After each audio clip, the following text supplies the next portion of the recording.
Diyos sa tanan sa tanan ng katan. First and foremost, I would like to introduce myself. I am Mark Anthony Sunatorio. I am your teacher for today's lesson under the subject of understanding Portuguese society and politics. So, before we start, I will request you, all of you, to please stand for the opening prayer. So, Mr. Sleven, can you please read the prayer for your smart policy?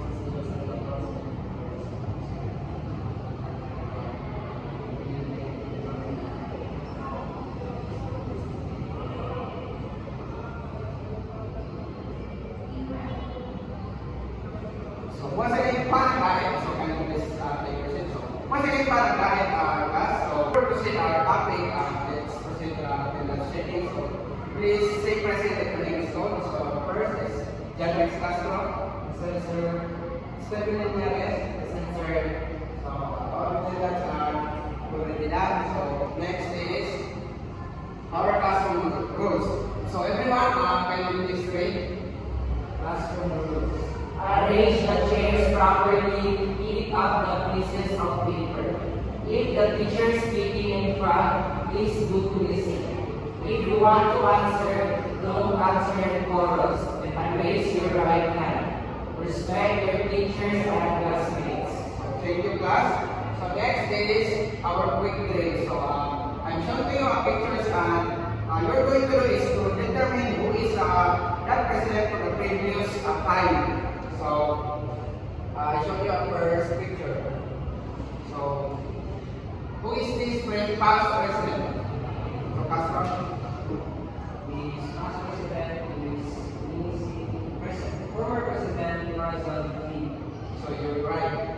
So this is a Corazon Aquino. So Corazon Aquino is the first female president of the Republic of the Philippines.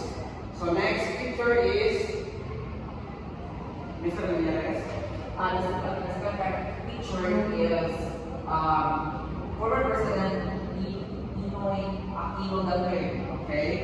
So this is Benigno Aquino III. So Benigno Aquino III is a son of the former first female president of the Republic of the Philippines. So the third one is, who is this? So Mr. Castro. Is former President William Okay, you're right. Okay. So Gloria Macapagal-Arroyo is the second female president of the Republic of the Philippines. So the fourth one is Mr. Linares. The fourth one is former President Joseph Estrada. Okay. So thank you. So this is Joseph Estrada. So si Joseph Estrada is actor but he transferred to politician. So his goal is to serve entire outer Republic of the Philippines. So the last one is Mr. Castro. Former President Ferdinand Marcos Sr. Okay.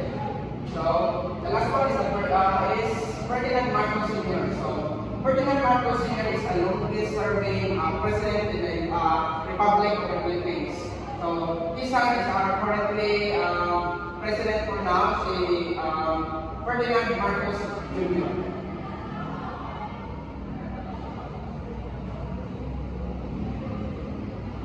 So at this time, I will give you a brief description and reflection on how presidential power shape the country's governance. If I can give you a description or a history about the presidential power shape the country's governance, for me, one word is poverty, because in many ways, or in many presidents that passed, there is no changes happen in our country. There is still poverty, and I believe poverty is still relevant to today's problem in society. Okay, thank you. You answered this right. So poverty is the presidential power shape of the country. So the governance is your answer is poverty. So you're right. So many president they can solve the problem according to the conflict in the situation of poverty. So your answer is right. So thank you. So before we proceed to our session, to our proper session, we would like to present to you the topic, our topic. So our topic is more about powers of the President of the Philippines. So, for respect to our proper topic, I would like to present to you our objectives for today. So, our objectives is, can I request everyone to please read the objectives? At the end of the lesson, the students will be able to define and explain the key powers of the Philippine President as outlined in the 1987 Constitution, create expectations arising the President's key powers and their impact on the Philippines, demonstrate respect for the rule of law and the importance of responsible leadership. Okay, thank you everyone for reading the objectives. So as I know that some of you here have a deep knowledge regarding our process or on our Philippine Constitution. So now, as of now is I would like to issue you. I want to ask you.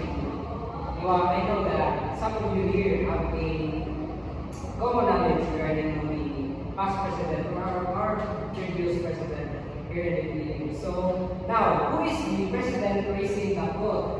By God, I hate drugs and the change is coming. So anyone can answer this one. If you want to answer, please raise your right hand. So Mr. Salatorio, proceed. So, the previous president, is in my God, I think president change coming is Rodrigo Roa Duterte. Former President Rodrigo Roa Duterte. Rodrigo Roa Duterte is a president who are fighting against war on drug because the future of our children nowadays can destroy drugs can destroy their future for their lives and for their upcoming future becomes better. So thank you, Mr. Salatorio. So, Mr. Salatorio, thank you so much. And then, former President Rodrigo Roa Duterte he was known for his bravery tactics to fight against drugs here in our country. For instance, he was for now, sad to say, he was in jail. So, former President Rodrigo Roa Duterte is sad to say he was in the facility in jail in Netherlands. So let's proceed. Thank you. Who here can name the three government branches of the Philippines? So as we all know that in the Philippines Constitution we have three government branches. So what are those? Can you name some of them? So Mr. Hernandez. The three government branches of the Philippines are the executive, judicial, and legislative. So thank you, Mr. Hernandez. So those answers are great. They are correct. So can I sign your answer? So can I get your answer? So here what are the key powers of the three branches of the government branches of the Philippines? So first, let's talk about. So thank you so much, Mr. Hernandez. So your answers are correct. So those three government branches are collected here in our country. So the first government branch is the executive branch.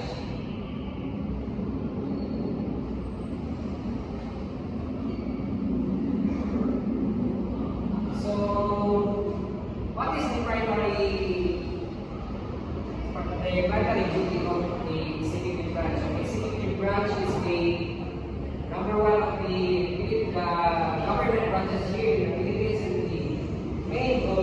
the main source of power here in the executive branch is the president, so the Philippine president.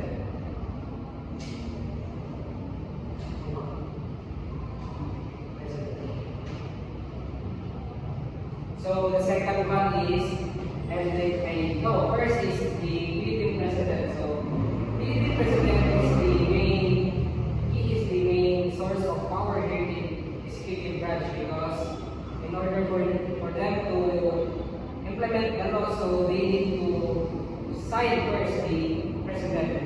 And then the second one is the legislative branch.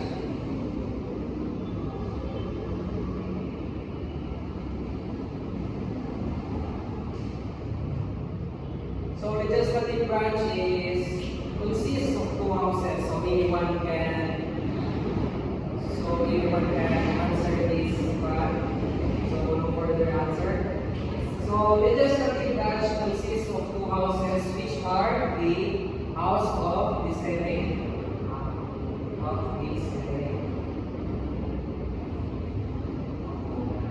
And then House of the Senate consists of 24 senators, right?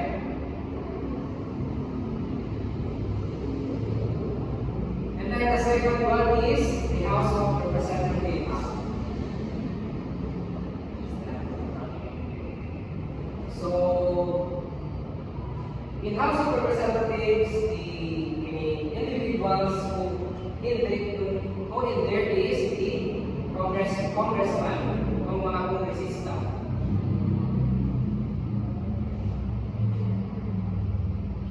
So, let's proceed to the last one. The last one, which is the judicial branch. So, thank you, Mr. Llanares, for your great answer. You have the potential to become a politician. Thank you. So, judicial branch. So, judicial branch is they were the one who makes a judgment of those individuals if they commit a crime in terms of their society. So, if you commit a crime, so the judge here in the Supreme Court is here the one who makes those judgments of them if they were guilty or not. So, let's proceed. So, to answer this very quick, please give the vice chair please. So now let's proceed to our group A's, and I will divide it into 3 groups. So please in a process everyone to participate. Each group will be given 5 minutes preparation for gathering ideas and information about the said branch of the government. After that, you will choose one representative from each group to discuss in front of the class. So thank you class for the So group A, so let's proceed to our hands-on activity, and I will divide it into 3 different groups. So Mr. Solomon, please come up. 1, 2, 3. So thank you. So each of you have a different groups na divided in them. So the task of the group 1 is the executive branch. And then the group 2, the main task, that is the legislative branch. And then group 3 is the judicial branch. So I want you to differentiate or to determine what are those information that I given to you earlier, and then can you please define it and present it in front of me. I will give you 5 minutes preparation to your presentation here in front, and I will give you 5 minutes each group to present their topics here in front also. So okay, let's proceed. Let's proceed to your preparation. So everyone, I would like you to say that the 5 minutes preparation starts now.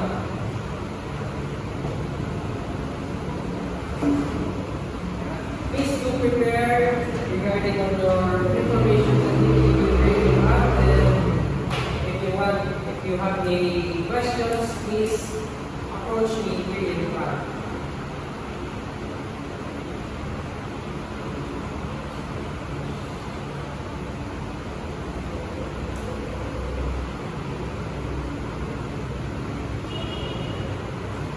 So class, you have a 15 more seconds to prepare your presentation for your class.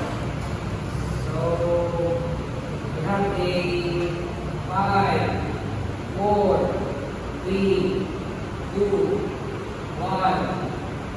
Time's up.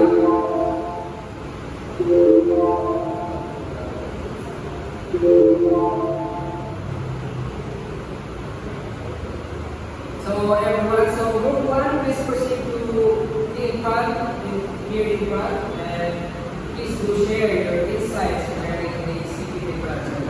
I will give you a 5 more minutes to present your presentation. So, we are the group one, so our assigned topics are about executive branch. So, my group is my background knowledge about what is executive branch. So, executive branch is the one of a person who branch is the only the president of the Philippines. So, the president of the Philippines is only one person can sign the law, kailangan magpagimo, masakan kita sa House of Representatives, House of Senate. Nandun na madala nito sa plakan niya, nandun sa makita na ang mga papeles, mga papers sa President na President na lang ang kinalagay sa terma para ma-approve ang mga kita na ng mga proseso. So, ano ang mga idea sa pulot ng executive branch sa kaya-importante siya sa importante siya kaya ang President is mahuli ang number one kung baga mong judge kung iyabang signan na gusto ka ipasakan ang pag iyabang lapro o yan yung isip. So, makato ang ideas na nag-gather sa group one. So, thank you, sir. So thank you, Mr. Sulatolo, for your great answer. So now let's proceed to the group 2. Mr. Lenares. We are the group 2 and our assigned topic is legislative branch, and our currently about the legislative branch is legislative branch of 2 houses, which is the House of Senate and House of Representatives. So for this branch is the primary work of this branch is to make law of those who cannot. Yes, exactly. Like for example, the House of Representatives, they are elected because of their respective provinces. And yeah, So thank you, Mr. Lenares. So now let's proceed to the last group, which is the division branch. Mr. Mark, please. So, we are the group 3. So, the group 3 covered class about the judicial branch. So, one of the representatives can ideas about the judicial branch. The judicial branch is like nasa ikanang court, which is ang pinakataas na court, which is ang Supreme Court. So, the Supreme Court is a judgment where the position is Pierre Bernal. So, as you know, some of the people nasakan ng mga krimen, hindi silang pinabuhat kasi silang pinakasahilan lang. So, nakakita ang mga buhat. So, the Supreme Court is pagawa sa saktong mga decision kung nasa bilang hindi siya pwede nakakusuhan para lang ma-fulfill ka itong mga kaso na ipagita sa justice, ipagita kung example na is karang patay, ipagita sa usa ka pamilya, sa usa ka hitungdan na sa justice. So, hindi ka pwede mga position sa usa ka person na kailangan siya manubagan na hindi siya manubagan. So, hindi siya manubagan sa usa ka case situation yung ito. So thank you so much, Mr. Sulatolo. Please give a barangay clap for Mr.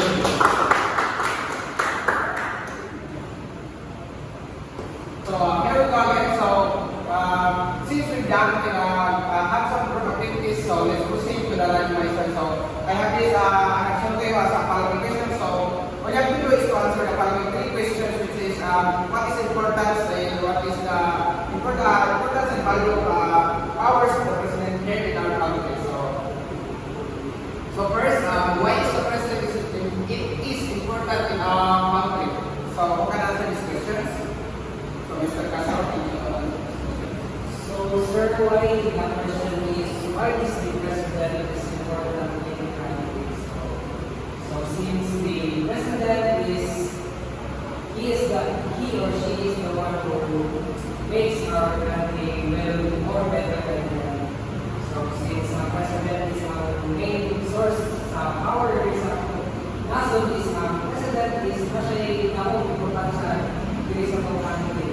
So since Philippines is a democratic country, so democratic country, so napakita sa asal natin democracy. So democracy is the nakakatulong ng mga tao na pwede kung pinsay kanila natin. Kasi kaya natulong ng pwede o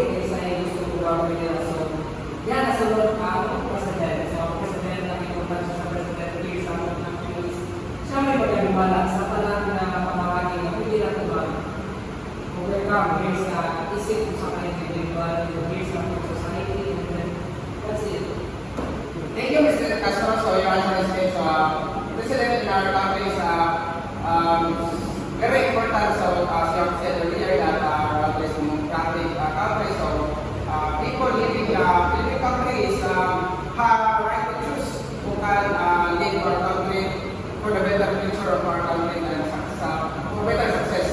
So, number 2 question is, should the president always ask others before making a decision? Why do you think so? So, Mr. Castro, again, so please can they answer this question? So the second question here is, should the president always ask others before making big decisions?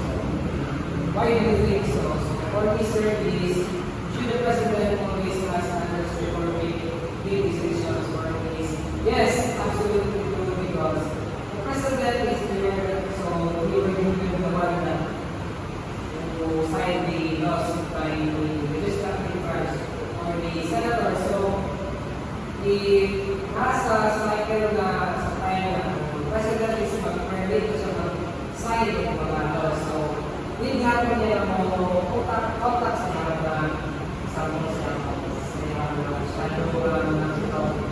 editor niya. Mga secretaries kumuna, if kanina pagkumalang mga niya mag-sign mga law is benepisyo ba ang tao rin.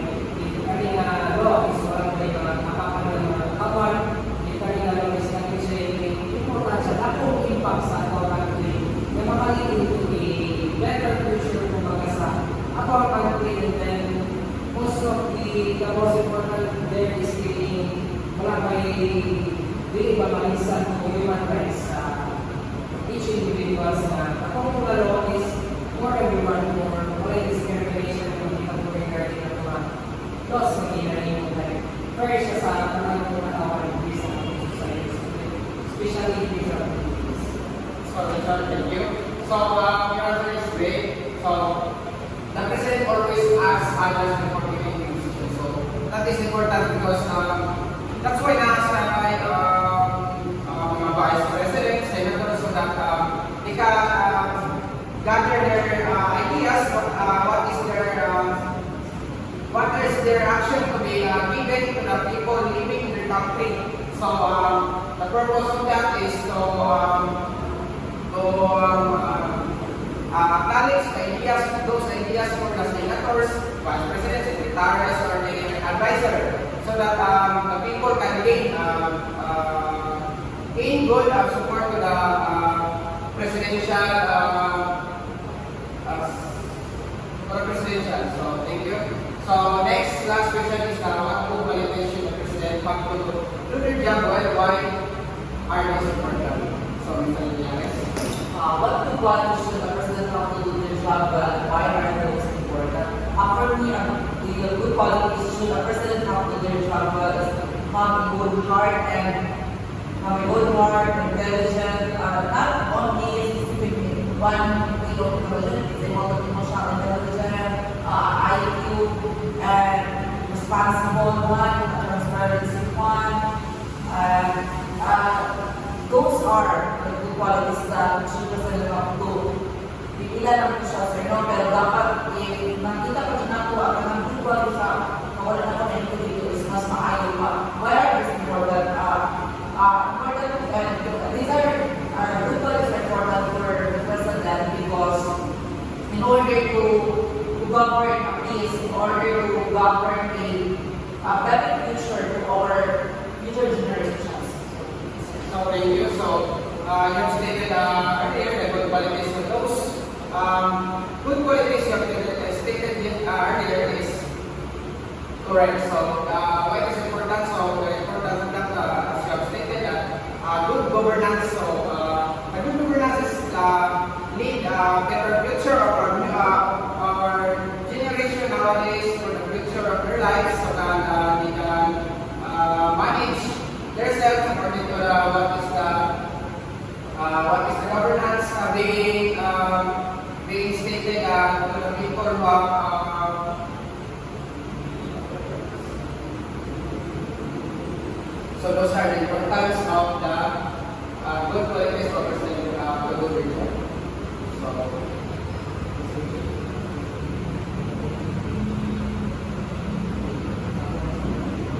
So thank you everyone. So there are ideas. I have gathered ideas. So please give a round of applause of each of them.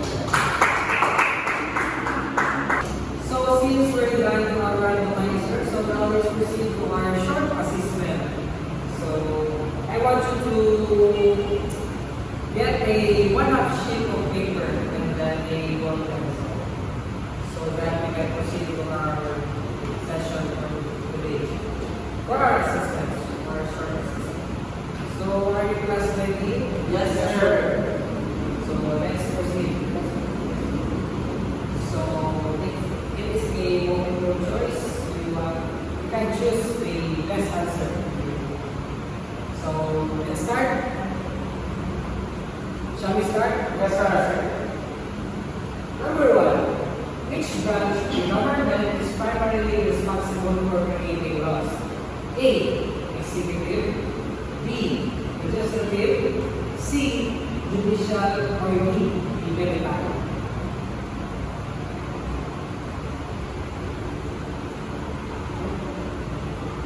So you're done? Yes, sir. So let's proceed to the second question. So number two. What is the president's power to reject a law passed by the Congress called blank? So A. Impeachment. B. Veto. C. Amendment. And D. Repeal.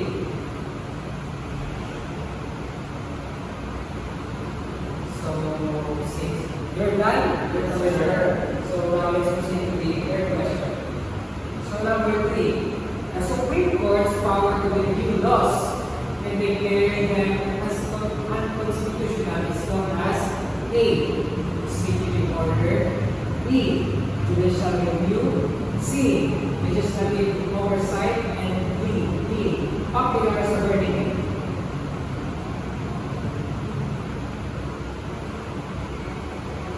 So you're done? So let's proceed to the fourth question. Which of the following is not a check on the president's power? A. Impeachment by Congress. B. Judicial review. C. Presidential veto. Or D. Congressional override of the veto.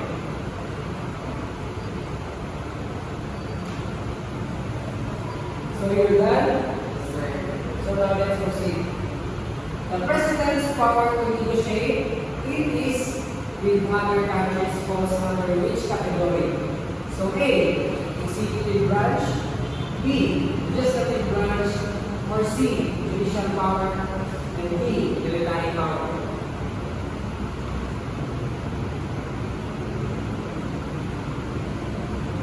You're done? Yes, sir. So let's proceed.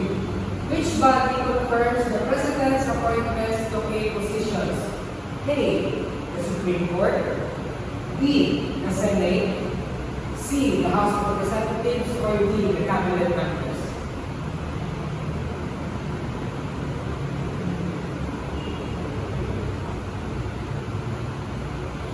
Yes, sir. So let's proceed to the seventh question. So number 7. The power to declare was vested with A. The President alone. B. The Supreme Court. C. Congress. Or D. The Senate.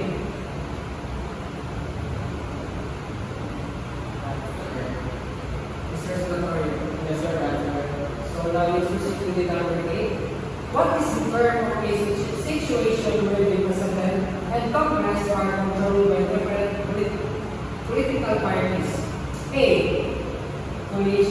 Coalition government. B. Divided government. C. A unified government. Or letter B. Parliamentary system.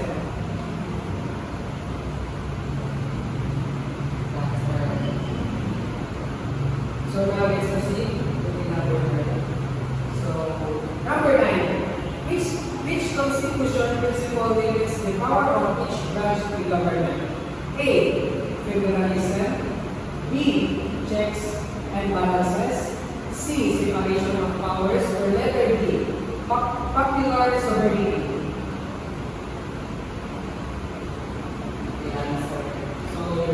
So let's proceed to the last question, which is the number 10.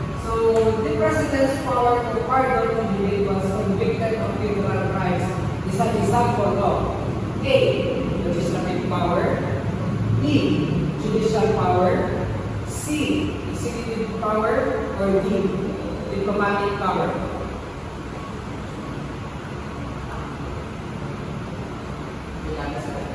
So now we proceed to our assignment or group assignment. So can I collect your papers?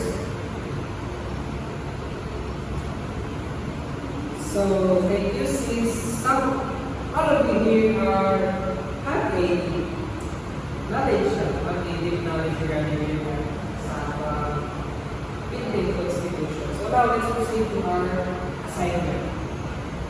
So since we have done our short assessment, so let's proceed to the group assignment. So these are the directions. So please read everyone.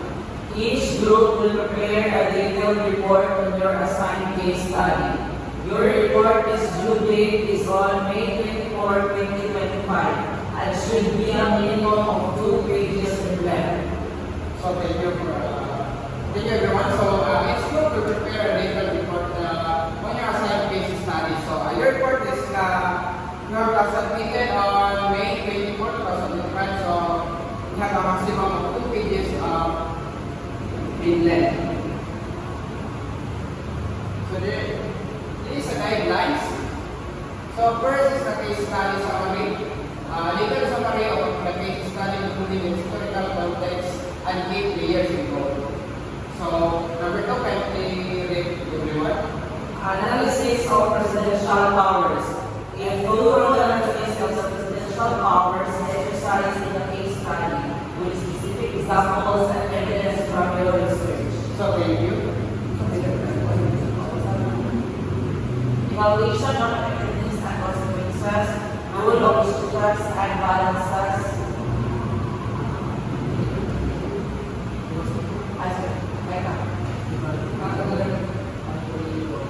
Evaluation of effectiveness and consequences. An evaluation of the effectiveness and consequences of the president's actions, considering both intended and unintended outcomes. Role of checks and balances. An assessment of the roles of checks and balances in the case study, explaining how other actions of government responded to the president's actions. Societal impacts. A discussion of the broader societal impacts of the president's actions, considering different perspectives and evaluating the long-term effects. Conclusion. A conclusion summarizing your analysis and offering your own informed opinion on the case study. Sources. A list of at least 3 credible sources used in your research. Thank you, class. So those are the guidelines of making your case study for your group assignment to be submitted on May 24, 2025. So, do you have any question about the reaction? No, sir. So, thank you. So, I think that's it. So, our lesson for today will be ended. So, thank you everyone for your participation and your collaboration with your ideas. So, before all that, let me acknowledge yourself, giving a round